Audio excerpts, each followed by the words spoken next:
কোথাও নাম শোনা কোনো কিছুই থাকে না। এটা কি আমার বাপের টাকায় করছে? তাহলে তাহলে কেন আমার নাম থাকবে?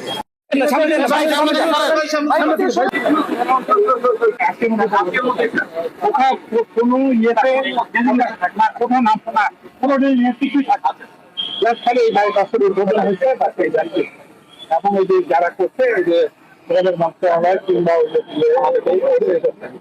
তুমি তো এগুলো জানো না, এখানে নাম আসতো কিভাবে? এটা কি আমার বাপের টাকায় করছে?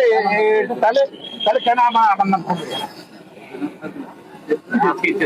এটা ইমিডিয়েটলি চেক করতে ফি টাকার জন্য না কিছু ফি টাকা ওখানে নাম লিখছে আমার আমার নাম আমার আমি